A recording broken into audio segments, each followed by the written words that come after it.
আমি খুব করে লক্ষ্য করে দেখেছি আমার উপরে কারা ক্ষিপ্ত, আমার উপরে আক্রোশ কাদের, কেন আমাকে দেখতে পারে না?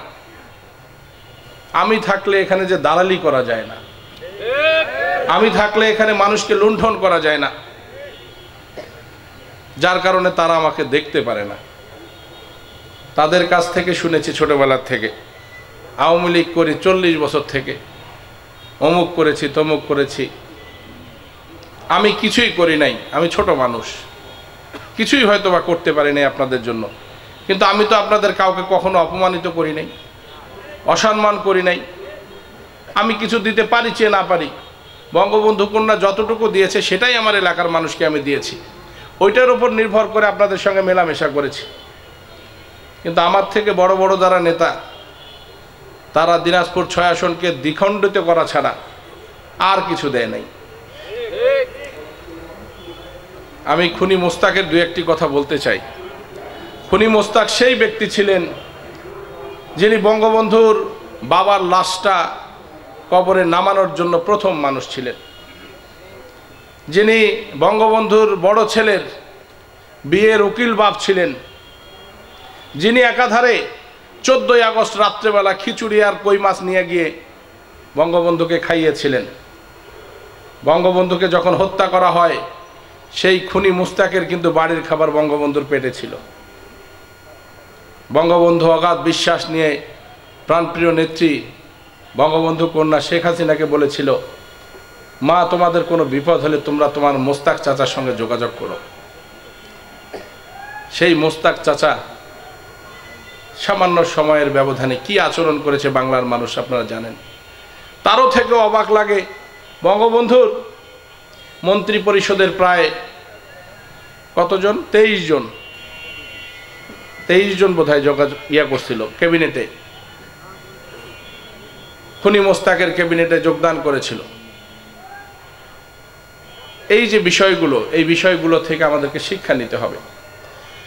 আজকে আমাদের বিপক্ষে যারা রাজনীতি করে তারা বলে 15ই আগস্ট আমাদের রাজনৈতিক কোনো দলের একটা অংশ, কোনো একটা প্রোগ্রাম, 7ই মার্চ আমাদের রাজনৈতিক একটা কর্মসূচি। না, এটা রাজনৈতিক কর্মসূচি নয়। আপনারা যদি কোথাও দেখাতে পারেন যে জিয়াউর রহমানের সেই বক্তৃতার কারণে বাংলাদেশের মানুষ ঝাঁপিয়ে পড়েছে, যুদ্ধ করেছে, এরকম কোনো নজির তো আমরা দেখি নাই। আমরা এখনো ভিডিও চিত্রে তো বঙ্গবন্ধুর কথাই শুনতে পাই, বঙ্গবন্ধুর ঘোষণাই পাই, বঙ্গবন্ধুর সেই প্রতিবাদী কণ্ঠ আমাদেরকে যা শিখিয়ে দিয়ে গেছে, আজ পর্যন্ত বাংলাদেশ আওয়ামী লীগ তো তাই করছে। একাধিকভাবে আমি বোঝানোর চেষ্টা করেছি, আমাদের নবাবগঞ্জ নয়, দিনাজপুর 6 আসনের কার্যক্রম দেখেন। আজ পর্যন্ত আমরা যে ক্ষমতায় আছি, এই যে ধারাবাহিকতার 15 বছর, আমরা কি কোনো জায়গাতে একটা জামাত বিএনপির মানুষকে হত্যা করেছি? আমরা কি কারো রক কেটেছি? খবর নিয়ে দেখেন আওয়ামী লীগের মানুষ হত্যা হয়েছে কিনা। দিনে দুপুরে আওয়ামী লীগের মানুষকে হত্যা করা হয়েছে। আওয়ামী লীগের ইউনিয়নের সেক্রেটারিকে হত্যা করেছে হুমায়ুন মাস্টার বুলাকিপুরে, আপনারা জানেন। আরও খবর নিয়ে দেখেন ভেতরে যে কতজন এরকম আহত হয়েছে, মার খেয়েছে। তারা হত্যা করতে ভালোবাসে, আর আমরা শুধুমাত্র রক্ত দিয়ে যাই। বঙ্গবন্ধু কন্যার উপরে একাধিকবার আপনারা শোনেন নাই যে 22 বার হত্যার চেষ্টা করা হয়েছে। মাননীয় প্রধানমন্ত্রীর তারও তো সিকিউরিটি আছে না? তিনি কি পাল্টা কখনো গুলি চালাতে বলেছিলেন কোথাও? আপনারা শুনেছেন যে শেখ হাসিনা বলেছে, ওরা যেহেতু গুলি করছে তোমরাও গুলি করো? কেন বলেন নাই? কেন বলেন নাই? এখান থেকেও অনেক কিছু শেখার আছে আমাদের। উনি জীবন দিতে দিতে এই জায়গায় এসছেন, উনি হলেন বঙ্গবন্ধু কন্যা। আজকে কোয়ারেন্টাইন বলেন, আর একটা লোককে 10 দিন একটা রুমের মধ্যে বন্ধ করে রাখেন, পাগল হয়ে যাবেন আপনারা যদি 10টা দিন বাড়ির থেকে বাইর করতে না দেয়। মাঝে মাঝে কয়েদির যখন বের হয়ে আসে জেলখানার থেকে, গল্প শুনি, কয় ভাই জেলখানাত কাউয়াটাও থাকতে চায় না, জেলখানাতে কাকটাও থাকতে চায় না।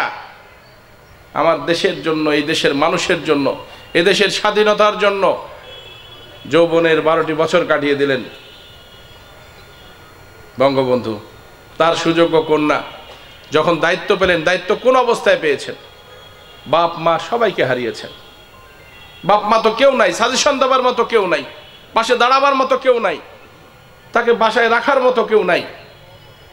বঙ্গবন্ধুকে হত্যার পর যে সমস্ত উচ্চপদস্থ কর্মকর্তা ছিল অনেকেই মুখ ফিরাই নিছে। একটা গাড়ি দেয় নাই, এক দেশ থেকে আরেক দেশের বর্ডারে যাবে আমার নেত্রী, একটা গাড়ি পায় নাই, বাসা ভাড়া কেউ দিতে চাইতো না। আজকে তো আওয়ামী লীগ অনেক সস্তা হয়ে গেছে। আওয়ামী লীগ যারা যারা করতেছে এখনকার আওয়ামী লীগ, এই 15 বছরের আওয়ামী লীগ, এত সস্তা আওয়ামী লীগ কি ছিল? আমাদের পূর্বপুরুষেরা যেভাবে আওয়ামী লীগ করে গেছে, আওয়ামী লীগের যত রক্ত ঘাম ঝরিয়ে গেছে, আজকে তো অনেক মুরব্বী আক্ষেপ করে কয় এখন চ্যাংড়ার যুগ, আমার কোনো দামেই নাই, আক্ষেপ করে কথাগুলো বলে তারা। আমি তাদের কথা কিন্তু অনুভব করি, চেষ্টা করি তাদেরকে সম্মানিত করার।